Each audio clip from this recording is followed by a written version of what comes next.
Here we are at Stanford University at the CCRMA facility. Looks like a villa in Europe. It's the Center for Computer Research in Music and Acoustics. And we're going to go inside there and meet the great John Chowning. Like, not just a great composer, but futurist and leader, someone that just makes things happen. I know that you're all going to be inspired by this. It's kind of a one-of-a-kind look into history, past, present, and future, all at one glance. So let's get in.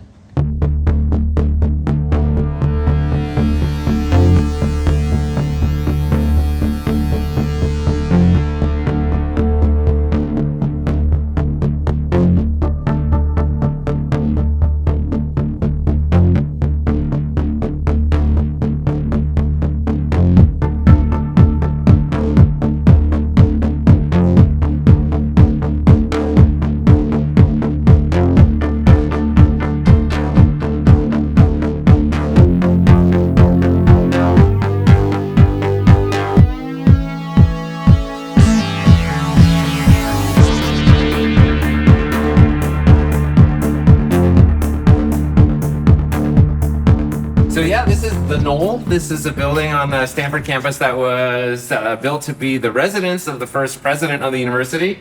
And since 1986, it has been our place, CCRMA, the Stanford Center for Computer Research in Music and Acoustics. So we have this gorgeous front entryway with the magnificent arches and all that space out here. Very slippery when wet. Be careful if you're coming here in the rain. We got a nice handicap ramp for rolling subwoofers and loudspeakers down if you're going to a concert, etc. And if you come right in, we start with this sort of museum lobby area that's an homage to our history. So it starts with this piano that we left out all winter here, just here for whatever purposes. This is super historical. This is the original A to D and D to A converter, digital analog converter, DAC, analog to digital converter, and 4 tracks in and out. And it's right next to the tape deck upon which they would record their 4-channel pieces to be able to take it to the concert hall or whatever for a presentation. This is pretty amazing. This is the control panel for the Foonly. The Foonly was a special synthesizer that was controlled by a big mainframe computer. And this is the cool part that looks like gadgetry with all these switches. That was designed by Dave Poole. Designed by Dave Poole. The tuba player Yeah, the tuba player. and computer hacker. Yep, computer hacker. And I guess a mentor to you, right? Oh my, he taught Certainly. me everything. Yeah, he was my angel. The tuba player, mentor, hacker, Yeah. angel. Angel. I love it. Yeah. Hacker in the good sense. Sure. That's a one-of-a-kind combination of words, though, right there. Yeah. And this is Nettie Worthy. Nettie is our Right camera. Anthony, nice to meet you. This is Welcome. Dante. Hi, Dante. I'm Nettie. Hi, Nettie. Nice to meet you. she's our administrator who makes everything happen. Well, that's perfect timing. Welcome to our tour. We're just starting on the ground floor. Awesome. I heard Matt's talking about the Finley control board, so I thought I'd come down and get a little education myself. This was the F2, I think, that we had. It was a computer, but it was super fast. Maybe the first one with cache memory. Dave Poole conceived the idea of cache memory. Wow. And then they were going to build it here, but DARPA, they decided they wanted to be built by a company, not by a bunch of hackers. Here's an interesting example of rapid LSI.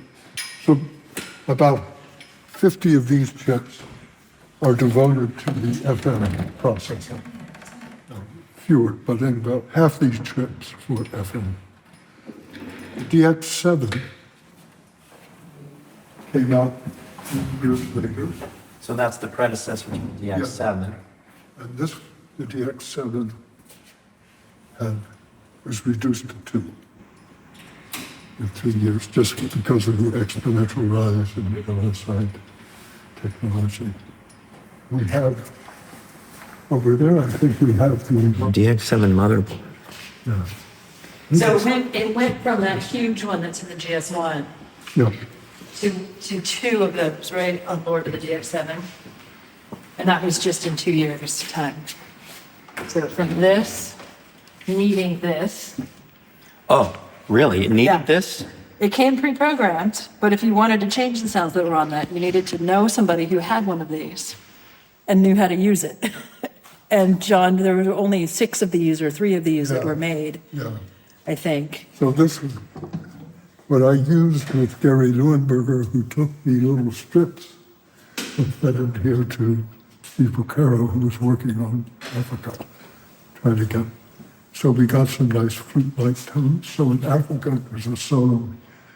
But it was programmed here on this? This may be the one. I'm not sure which of these came to us came from Buena Park. So it's probably maybe the one that they used in Africa. So you think, so they programmed the sound, or Gary programmed the sound that Steve used? Yeah, Was it programmed for Steve or for the GS1? for his use in the For Africa. specifically his use? For Africa. They asked for a flute sound? Yeah, I'm sorry, yeah.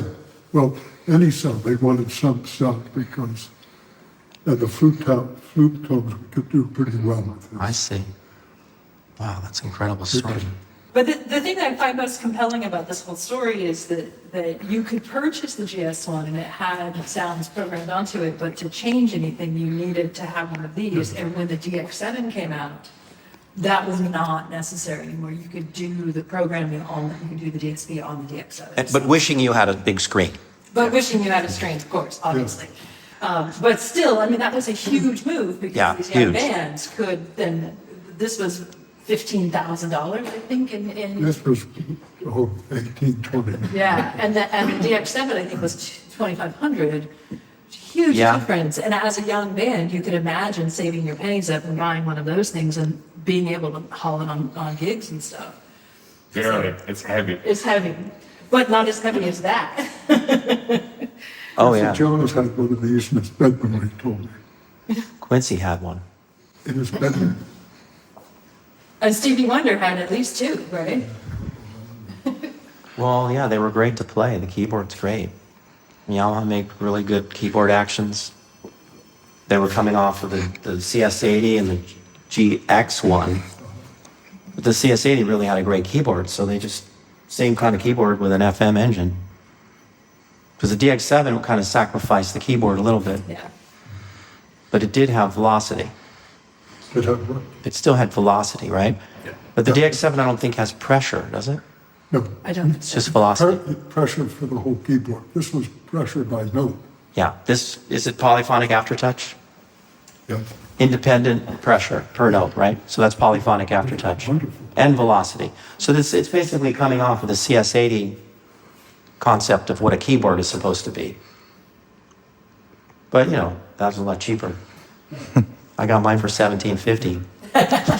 What a bargain. Well, I was dragging a Synclavier around, and those people were saying, "Well, I want to hear DX7." And the Synclavier costs, $100,000, and this thing was, and did FM, clean. So, a lot of breakthroughs happening back then. Well, this is quite a little area here. Yeah. It's just for looking, though. No, it's hands on. Most of it's hands on. Oh, it's still going. Yeah. Wow. Oh, look. Stuck note. Analog stuck Oh, note. analog. This chair is up against the key here. It's not Minnie's fault this time. Note on off, Yeah. and then a lexicon reverb.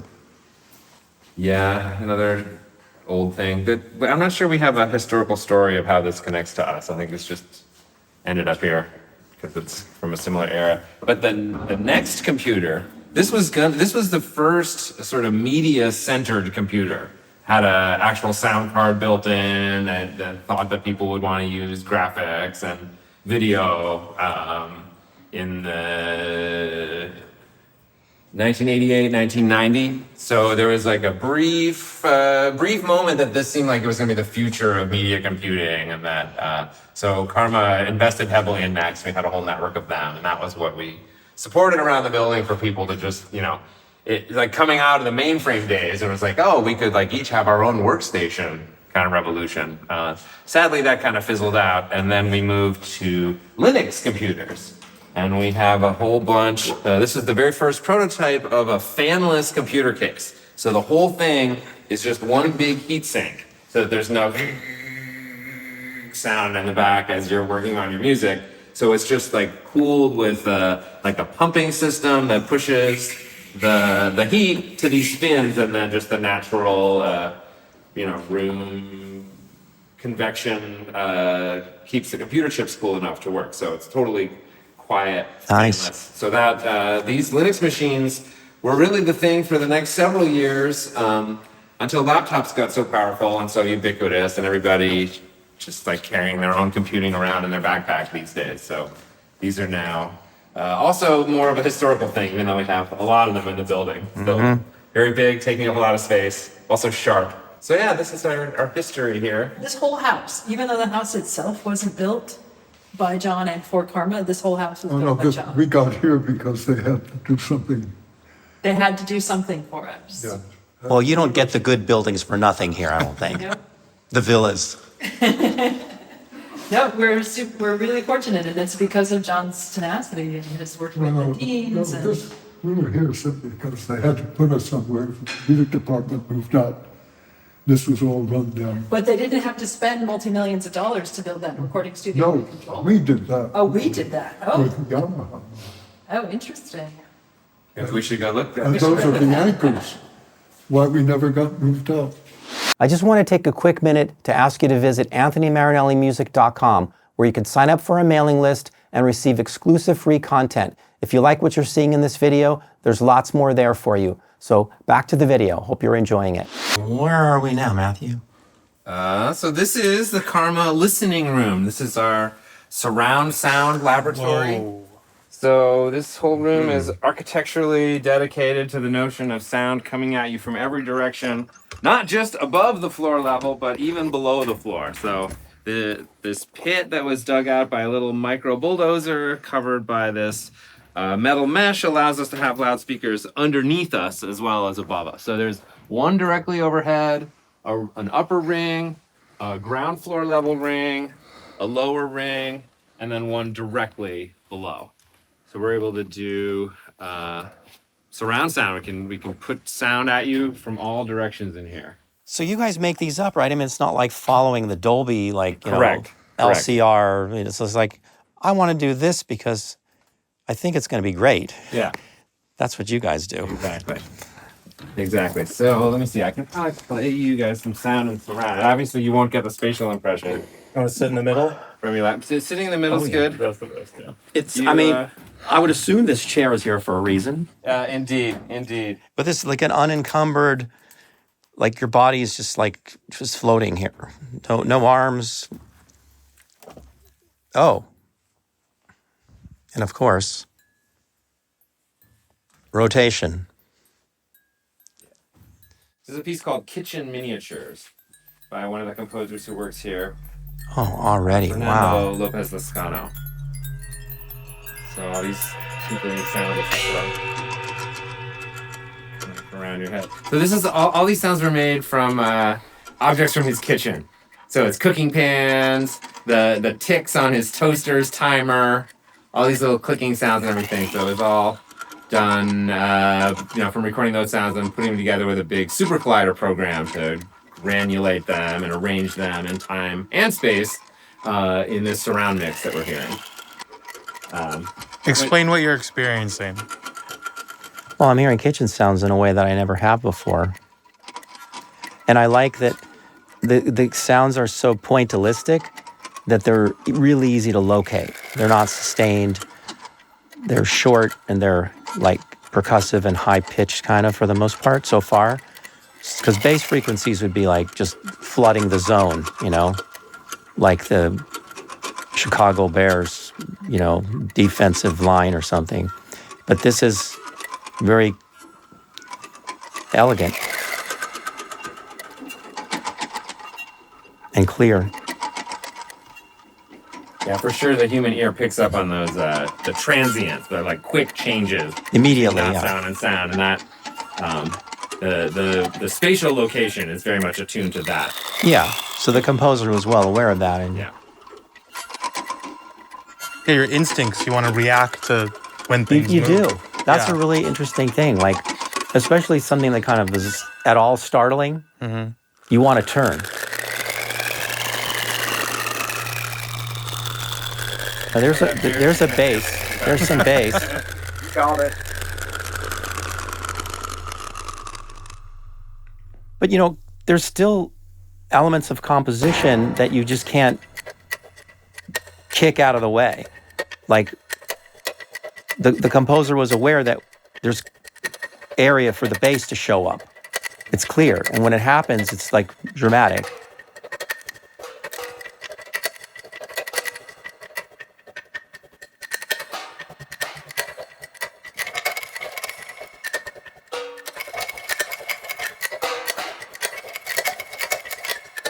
Not a ton of reverb either. It's all natural from because reverb is just like things that are delayed. So just by having sounds happening after one another, it's just kind of the natural ring of things. Yeah. But it's a matter of when they happen and where they happen in the sound field that gives me the satisfaction of reverb. I think it would clutter it quite a bit, like if everything was ringing into each other. Is that why you chose to play this piece? Why did you choose this one? I like this piece. It's by one of our composers here, a friend of mine who is one of the main people in designing this space. He wrote it for the space. He did. Well, he at least he made this surround mix specific for this Yeah. space. I see. I think the piece was premiered in like more of a concert hall. But you need a lot of speakers, right? Yeah. At least 8 or so. I don't know. It seems like 4 wouldn't be enough. Yeah. Well, and especially for a 3D mix, 8 would be enough for a ring fully around. But to get them above and below, it would be more. So yeah. For you guys deal in double figures a lot. Yeah, we It's often pretty- have 2-digit numbers of loudspeakers in a room. This is an example. We've not yet hit that 3-digit mark, but Something to aspire to. yeah, probably. I would say before I retire, we'll hit a. Well, with the Wavefield synthesis, we could Yeah. probably reach that. Yeah. So what here's is a whole this? other technology for sound synthesis. Here, I'll turn this down. Constantine, one more time. The Wavefield synthesis array. This is one module that was built by MPAC at Rensselaer Polytechnic Institute in Troy, New York. And we aspire at some point to build several of them so we can put them around the room and spatialize sounds with a different technique. what's going on there? I think Matt will probably be better in explaining everything. Okay. So what we're hearing now is this idea of like a dome of speakers around where the sound is. We're recreating the sound field from all the different directions that it's coming from. So Wavefield synthesis, there's a very densely packed array of speakers along this line. There's 32 here and 32 here, and we offset them a little bit. So as if this one was in between this one. So these are 2 inches apart, but we sort of fancy that it goes 1, 2, 3, 4, 5, and that they're 1 inch apart, approximately. So the idea is we're going to recreate a sound field of a hypothetical imaginary sound that, let's say, was behind here. So imagine there's like a pond that's like existing behind this wall, and you drop a pebble in the pond and the ripples are coming out. So these concentric circles are expanding, and the first concentric circle hits this speaker right here in the middle. So the sound first starts coming out of this one. And then just like a tiny bit later, the sound hits these. And you get like the first up, of the wave. And then the wave goes down, and these are going down. And then these are more and more coming in. And like as this hypothetical sound is coming through here, it's being recreated. The wave field is being synthesized by all of these little speakers that basically just say, well, when the sound gets to me, I'll play it. And they're each at a slightly different place, and the sound is propagating over, a fixed speed of sound. And if you work out all the math, you can tell each speaker what to do with the exact delay, and it's really just just level and delay. So you make a sound at a certain virtual place, and you play it out of all these speakers in exactly the right way. It's like a bucket brigade analog delay, like a real one. Yeah, exactly. With so the speakers. You're simulating that, and then you can make an impression of a sound that's not coming from the speaker. So you can stand right here, and you can say, I hear a sound coming from over there, and you can like point to it, and you can look, and you can be like, yeah, it must be coming from that speaker because that's the direction that I hear. But then you walk over this way, and you're like, I still hear it coming from that direction, from 10 feet behind the wall. It's not that speaker I was pointing to anymore. Now that I'm standing here, it sounds like it's coming from there. And if you triangulate, you can get the impression of a sound that is not on the plane of the speakers, but that is either behind or even in front of the array. So you get 3D effect. Yeah. Perception. Different kind of 3D sound perception. So. And way closer together than you can put most speakers. Yeah. And because that's inches apart. Yeah. Tons of them. Yeah. And so again, that tends to favor the high frequency, transient, clicky kind of sounds rather than usually you have like a subwoofer to supplement it because you can't cram big speakers this close together. I know, but you couldn't locate a bass frequency 1 inch apart anyway. Exactly. It's useless. Yeah, so it's kind of naturally lends itself to a crossover kind of implementation. Wow. Where you handle different. That's the next thing to implement. Yeah, so that's a whole other thing. Wavefield synthesis. Really interesting. Is there in this room? Oh, the caviar system. So here's the reverb stuff that I'm talking about. It's just gonna work. There it is. Okay. So this is. Hello. I wanted to feedback a little bit. Maybe we need to recalibrate. Let me try a different. Oh wow, it's live. Where's the mic? So there's 2 mics hanging from the ceiling. So here's a different church that we got. Ideally, again, if you're here. Hello. Oh my gosh, you're in a church. Do that again, Constantine. Hey. What church are you in? I think it's something in Germany. Thomaskirche. Exactly it is, but it's probably good for singing.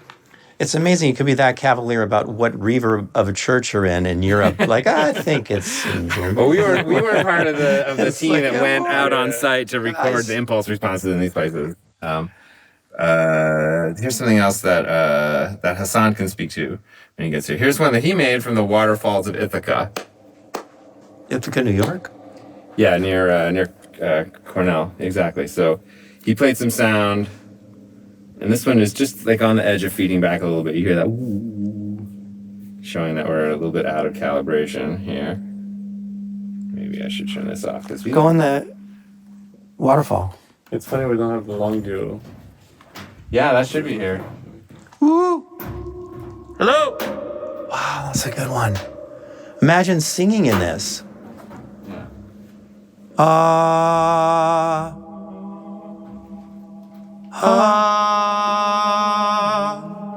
Pretty cool. Just because I don't want it to hurt our ears with the feedback. So yeah, the feedback cancellation is not doing too well. Let me try a different version of this. But you would record an instrumentalist or singer like standing here, and then it would just. So they would sing to it, but then you would be picking it up through the air too, plus the room, like you said earlier. Exactly. And what results do you get in terms of the music? What does it do? You said less notes. Yeah. What else? I mean, musicians are more comfortable. They're more, people. A great compliment is when a person is like, "Oh yeah, I've been to such and such a place, and I feel like this has the acoustics of there." You're just like capturing the feeling of being in that space. And you don't feel encumbered like there's a mic in front of you and headphones. Exactly. Because you have to have headphones to hear the reverb. So for me, that would be very liberating. It's so natural to not have the mic in front of you and headphones because that's freaky. I'm not even used to that. Just doing that right here, standing in the middle here and It listening is. to It's an Dante interesting sing, sensation. right? Yeah, for sure. It doesn't feel as artificial. I feel like I'm actually like it's a virtual experience, but it's real too. I mean, that's what you guys are doing, though. You're bringing the virtual to reality, and I guess are you bringing the reality to virtual too? Yes. Yes, we are. Wow, with big smiles too, guys. What a great That's place. fun. Let's go to the VR lab since you mentioned it. Yes, since I mentioned it. You could accidentally mention something here, and then there's a lab for it. Yeah, right. CCRMA, Karma, the first C is silent. Yeah, this is our virtual reality lab. Let's see if anybody's in here. So yeah, this is our VR laboratory. Here's a sort of little micro history of all these different forms of headsets that have been around over the years. And then the posters around the room are a mix of like artistic pieces that were made in the medium of VR, of which Kanu's made several very beautiful ones, and also some of the sort of technology and science underlying the medium and the what it takes technically to put it all together. And then a lot of coding stations around because they spend a lot of time staring at lines of code to make this all work. And then the center area uncharacteristically has something to bump into here, but usually they keep it pretty open so that when you're blinded in the virtual world, you're not going to trip on anything in the physical world. So the audience wears the So in the VR orchestra, the idea is that the audience and the performers are all in goggles, all physically in the room together, but having a totally Can you VR. see each other? Is there like a You representation? can see each other virtually, yeah. Yeah. So there's their avatars Okay. for each of the audience members. So your first job when you put on the headphones as a person in the audience is to like pick what your avatar looks like and learn how to move around and learn how to show different kinds of appreciation for the music and shoot different kinds of sparkly things to like show your response to what's happening. So there's a little waiting room that we all kind of first we come into the real room and everybody gets there, gets blinded and deafened to the real world, and then we all sit in our chairs, and then we're in the virtual world. That's a replica of the same room that we're all just in. So now we do get to walk around the room, and we do get to walk inside the piano, and we do get to like get up in each other's face and shoot sparkles right at their head, all in VR, while and they're then. performing. Well, this is even before we're performing. This is just like Just getting to know the grace period. intermediate zone on your way from reality to the performance. And then like once the last person figures out the controls on their thing and everybody's settled and everyone's comfortable and Then there's a concert. then the actual piece begins and then they draw you into the world of the piece. That's kind of the reverse of the classical world Yeah. where you have like the people all go to the founder's room afterward and party and bash it around a little bit, but you do it before. Exactly. Well, and then you go back into that room afterwards and, I guess congratulate each other and so on. So I've been to a few Italian funerals where they eat and drink before the funeral. Okay. For during and makes after. for a good right? one. Yeah, I can imagine. Wow. I know all this because I got a sneak preview a couple weeks ago. But they're really formally debuting this quarter. So Debuting, so it hasn't really done. this has never been attempted before. We created the infrastructure last 3 months, and now we're just fully concentrating on making a good piece out of the medium, and then we are fully premiering on June.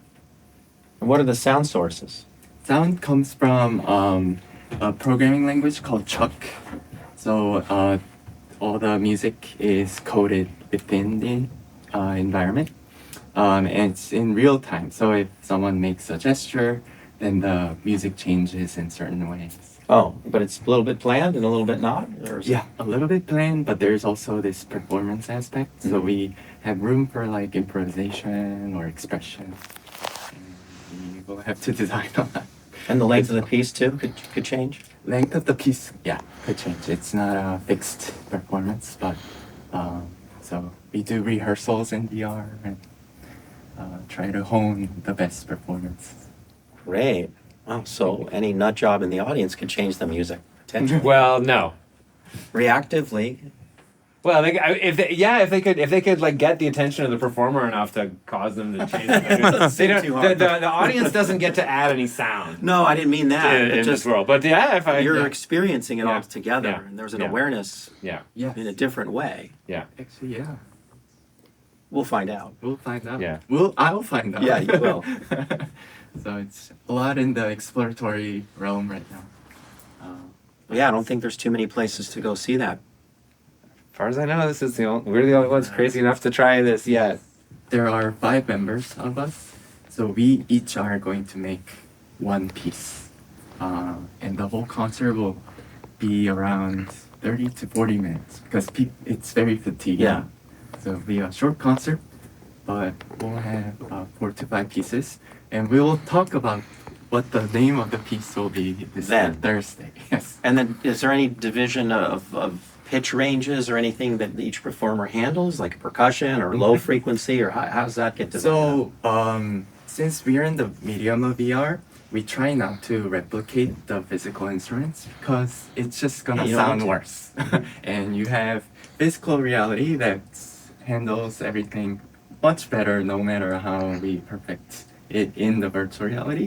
So some of our instruments could be like controlling the whales in the sky and their position and rotation changes, like pitch, rhythm of a certain computer generated sound. And so it'll be a lot of more gestures and a little bit more fantastical. Right. Because you can control location, which is Yeah. not possible Right.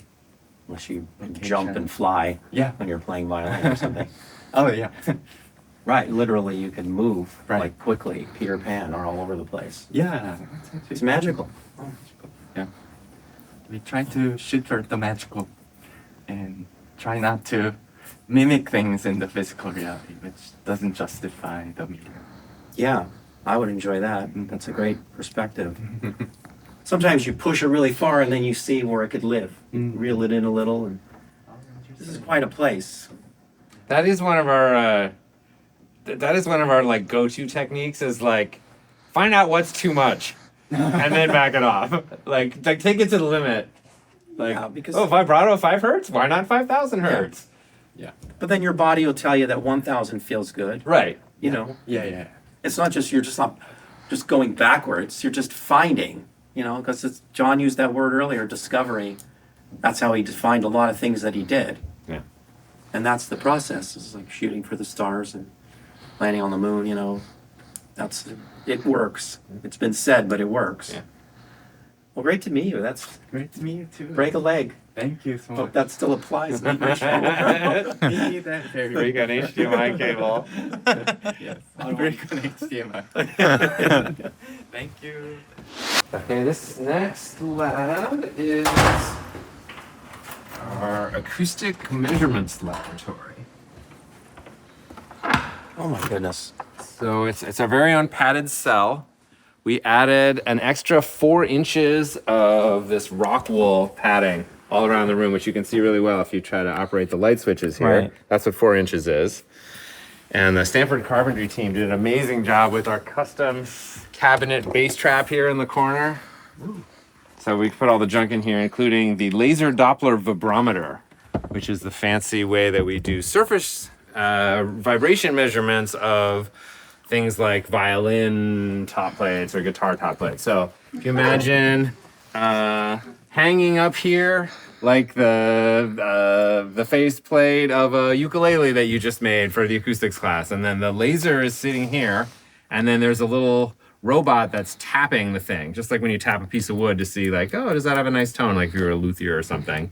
So it's all scientific, and the laser puts a little red dot, and it's using the Doppler effect as the surface is vibrating. There's the reflected light is being changed by the Doppler effect, and so this machine can tell how that one point is moving. And then you put it through like a complicated like mirror system, and you can aim the dot at all different places along the surface of the Precisely, thing. right. You can Precisely. So you can do like a 1 centimeter grid, and then we can make these. I wish I could show you one. These beautiful videos of like slow motion, like when a burst of energy goes into the bridge of a guitar, like how does all the like surface. Is Like, it often filmed?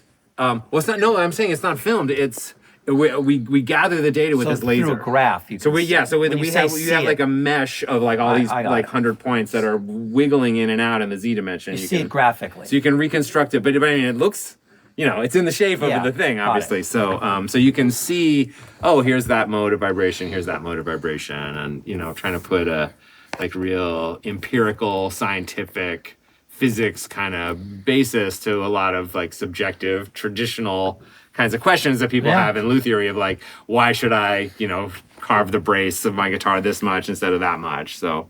But it seems like really great numbers to carry into the coding world. If you like videos like this, please remember to comment, like, and subscribe. It really helps the channel and it means a lot to us. Thank you. This is the lab of our neuroscientist, Professor Takako Fujioka. And this is where we look at people's brains while they're doing musical tasks or listening to music. So here's the EEG caps with all the electrodes that measure the electrical activity on the surface of the person's scalp. Can I try one? Yeah. Yeah, it's not gonna, we're not gonna plug you into the whole system. No, I just and we're not wanna gonna see. put this electrolytic gel this is the germicide. There's a gel that has to go in here to like make a not good looking for any electrical of that. contact. I'm just And looking here's for- where you're gonna wash your hair after that, but Just looking for the fashion. yeah. That's it. All right. That's pretty sweet. Yeah. You know what I mean? Somebody knows what you're thinking right now. A little help. With the big hair, like Yeah. I might need a larger size. Yeah, they do come in different sizes. But yeah, that's the idea.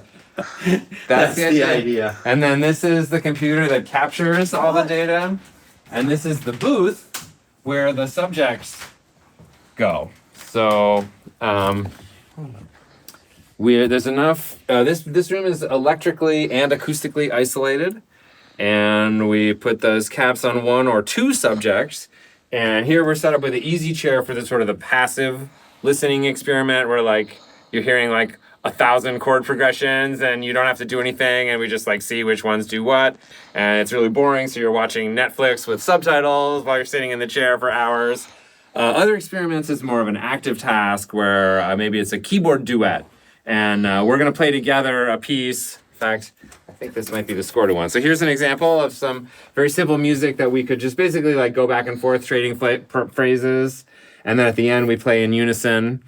But we're each in the EEG and our computer system is going to throw in some deviant notes where you played that D right there, but actually an F sharp sounded because on that note we were trying to surprise you. Wow. And predictably it surprises you, and the part of your brain that does something when you get surprised does that thing when we change that one note. But the question is, what about your partner? So by manipulating different musical parameters, we can change this degree of jointness, the way that like your surprises surprise me too.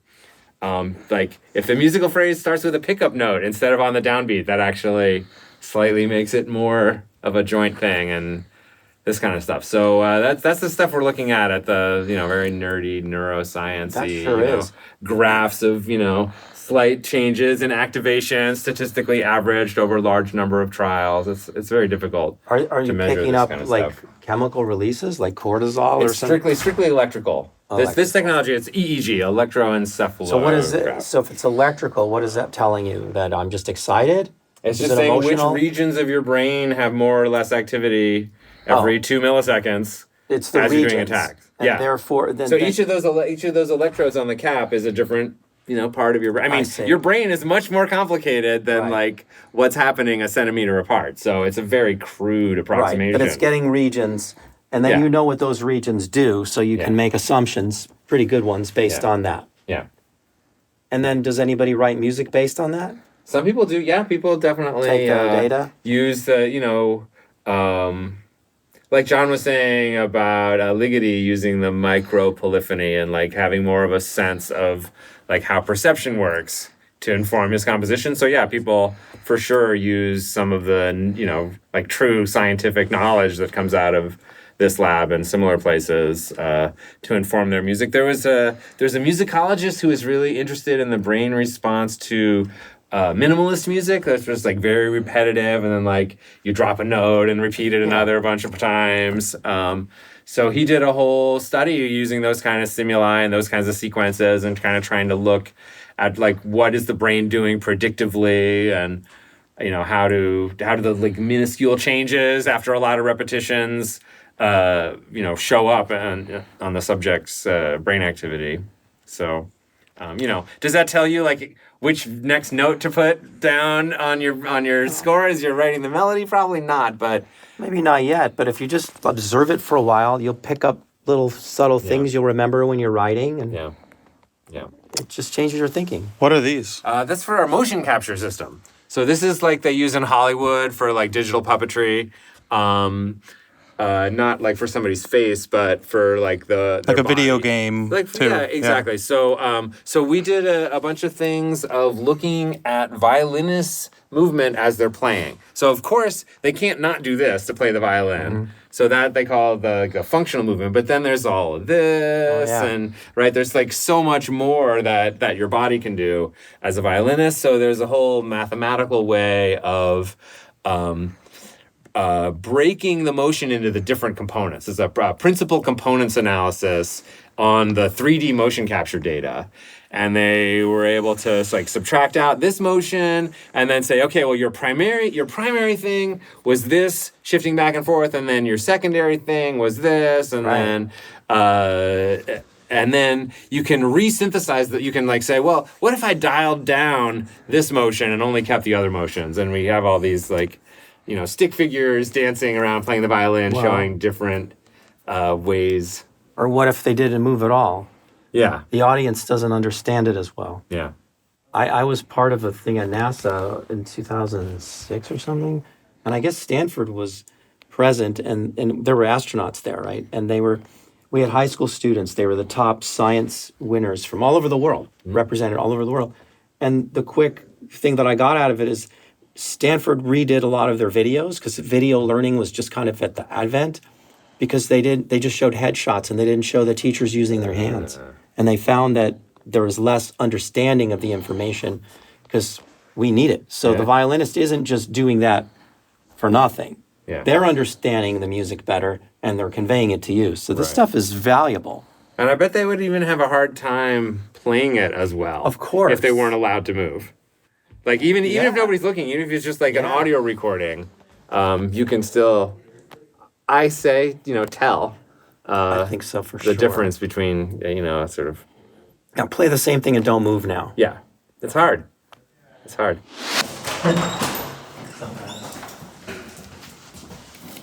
Sasha's here.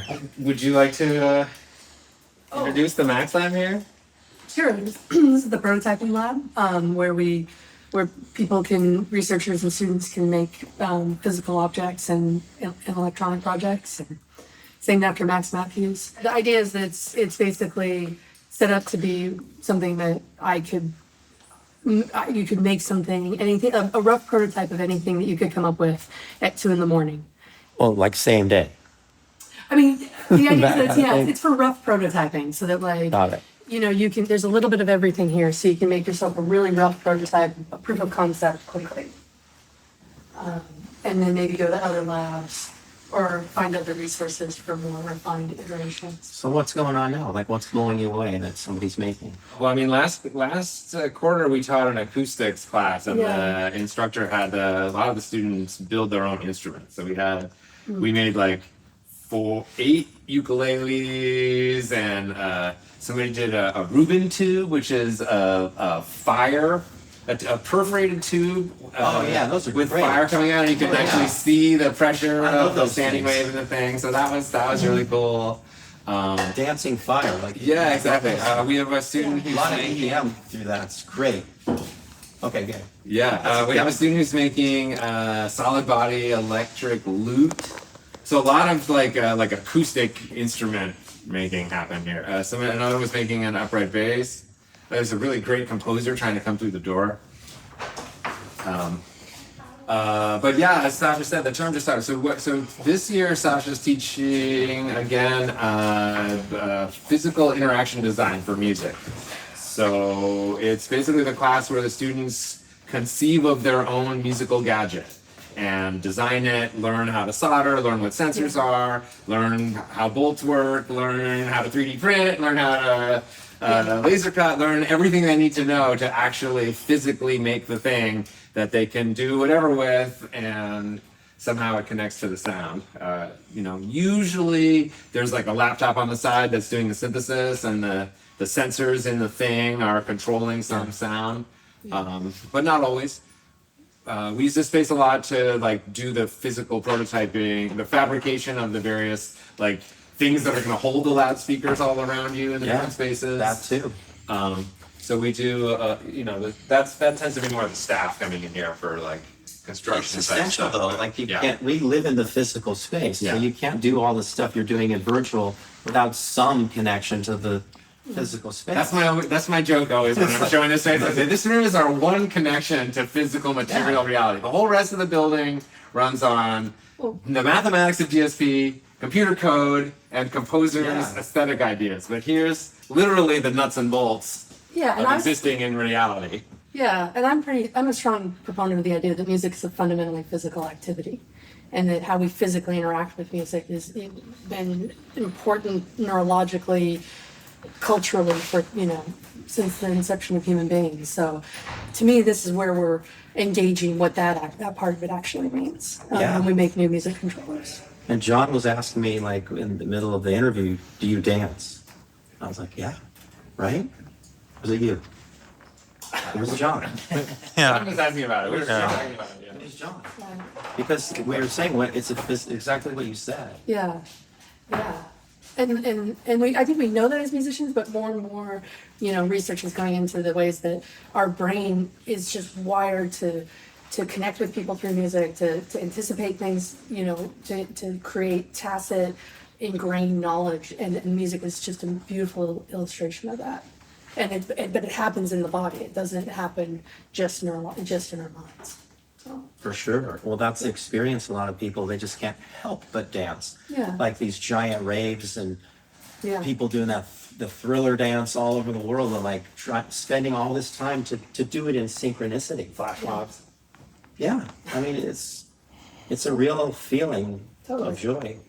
Yeah, we can point at all the gadgetry. Yeah. The 3D printers, the soldering station, the oscilloscope, all the tools you need to do soldering, electronics, audio cables, more like electronics type stuff, breadboards, sensors.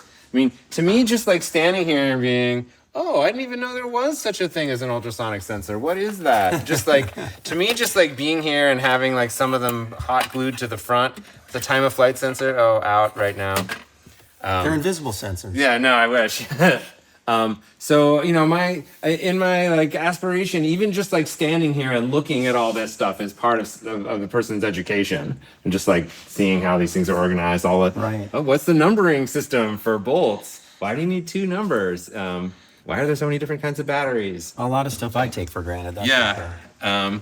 And then hand tools, and then a bunch of materials that look somewhat like junk, but are actually carefully curated to be things that could be made into the kinds of, musical things we're talking about. A beautiful library that Sasha created. I love it. It feels like you can get lost in here Yeah. in a great way. You relate. You like doing stuff like this. Yeah, I mean, totally. Yeah. I'm not usually allowed to have a hammer or a screwdriver. Or a soldering iron. Well, you can show off your skills in here. Oh my God. I have to start from kindergarten. Well, but that's the thing. Like- So do our students. I mean, there's Yeah. plenty of incredibly brilliant Yeah. kids who get into Stanford who also like have zero hammer knowledge. Yeah, definitely. There were some mechanical engineering students who I had to make only be in here when I was in here because they just didn't know how to use a screwdriver, and they just would get lost and waste a lot of time. But you learn, it's not rocket You're right. science. You learn by doing. I totally agree, because you get, especially in the aging process, you start thinking, well, I'm not wired that way, or I can't do this or that. Yeah. And it's kind of not really true. I mean, maybe in the exceptional case, maybe. Yeah, not at all. But most of the time, it's just because you just limited yourself, or you didn't have the experience, or somebody like you. Yeah, or you didn't watch. Yeah, except you didn't. The difference between a student who grew up, I call it Lego skills or garage skills. If you grow up around somebody doing it, you learn without even thinking about it. But if you don't, then it looks like it's just overwhelming. But so the idea is that this is a welcoming space and that it's a place where you can make mistakes. And we actually have in the garage, we have all the things that can truly maim and kill you. And here you have to work really hard to hurt yourself. It can be done, but man, it's hard. Yeah. Yeah. The red thumb. That's sore, but probably not maimed. Yeah. Yeah, exactly. Yeah, but You recover from it. definitely.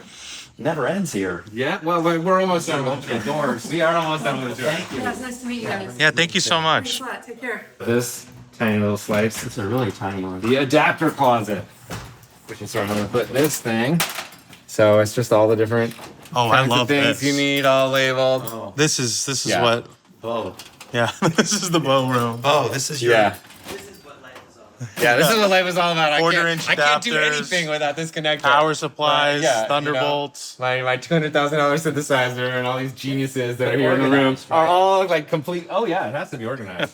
All at a complete standstill without this one tiny little thing that goes from here to Here's the there. composer that we heard. Yeah, that's him. I saw him just pull up here. He's gonna join us for lunch. So Oh, great. this room is called the ballroom, and it literally was the ballroom back when this was the president's residence. I imagine like. This whole Stuff. thing was No, this big room here. I imagine the room. I imagine like. But the building was the president's The residence. whole building was the, whole resident. building. The whole building, yeah. Yeah, it was like his family and his domestic What year? staff. Early 1900s, Wow. It was like 1914 to 1918. The construction was delayed because of supply chain problems due to World War kidding. One. Wow. Yeah. You see the jersey? Oh yeah. We had for a while. We had some students who were into. We had a soccer league. So. Why is he 22? Is there anything? But I'm not sure what. I have to ask him at lunch. Well, let me just show you our classroom. So, rows of desks, sitting forward-looking projection screen. But the fancy part is all the Zoom hybrid capabilities. So Did this all get implemented? this all was like COVID era. So you sit down, you plug in your laptop to the sound and to the projector. People in the room can see what you're doing. Fine, we've been doing it like that for decades. But then Here. yeah. So then, but the people who are on Zoom, they need to see you too. So we have this whole video production system that's kind of like the one we had upstairs.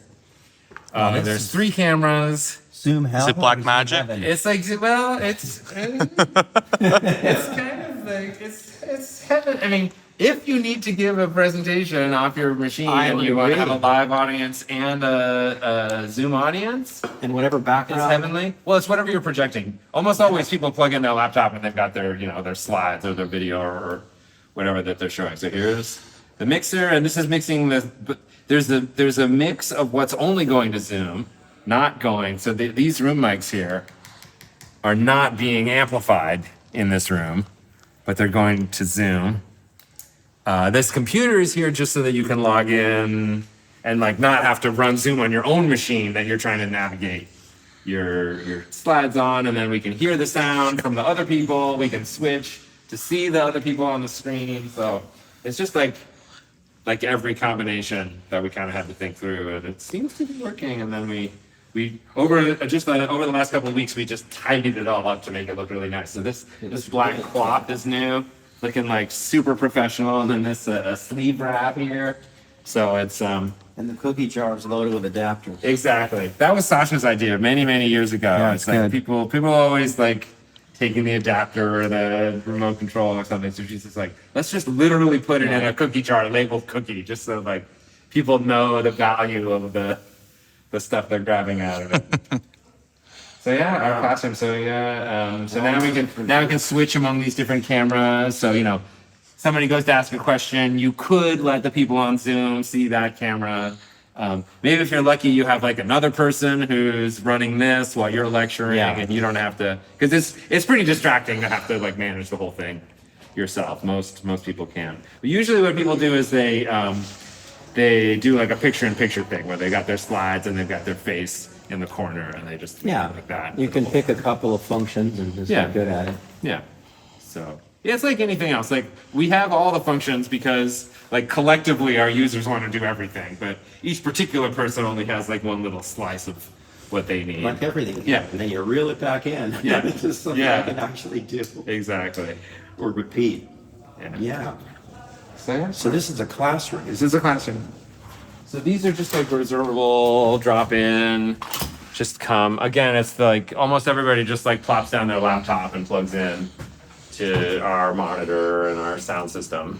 But people do, you know, composing, arranging, mixing, mastering. This is only 8 channels. There's no shortage of speakers though. Yeah, in any room. They're all, you could go surround anywhere. There's no mono. We don't have any monitoring. The classroom's quad. My prediction is one day you will go full circle. Then we'll be back to mono. There will be a mono room because you're going to realize that there's something in there. Yeah. A single source, point source. Yeah, one of the composers was joking. He was gonna like, instead of doing it like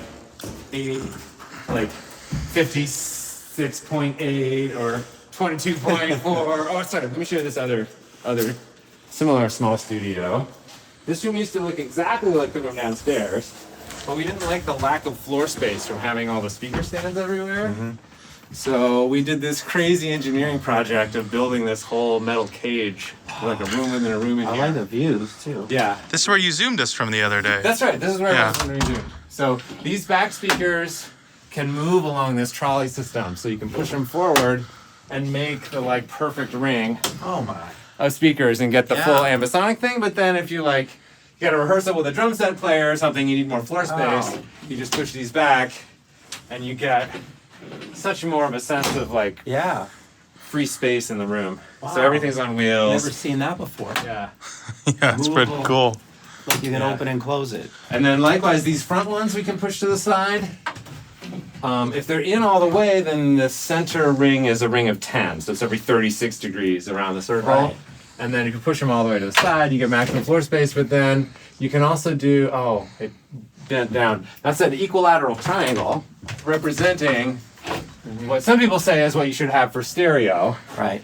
And then when we recarpeted, we came up with the sweet spot cross so that you can tell just from like. So that's the triangle right there. On the equal So from that point where these two green stripes meet in the sweet spot to the speakers being there is like the 6 degrees. And then the maitre d' delivers the. Yeah, exactly. Oh, here's your DAW, sir. We be having Pro Napkin. Tools or Logic today. So nice.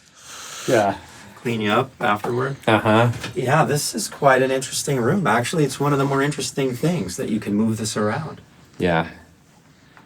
And it's not like a religion where it's like, well, you moved it more or less where it is. It's not like the sacred location of everything, and it just. Well, the sacred location is the one that this magnet clicks into. Sure, but who's going to sue me if I'm like here? Yeah, nobody. I'm like doing Nobody. something and Yeah.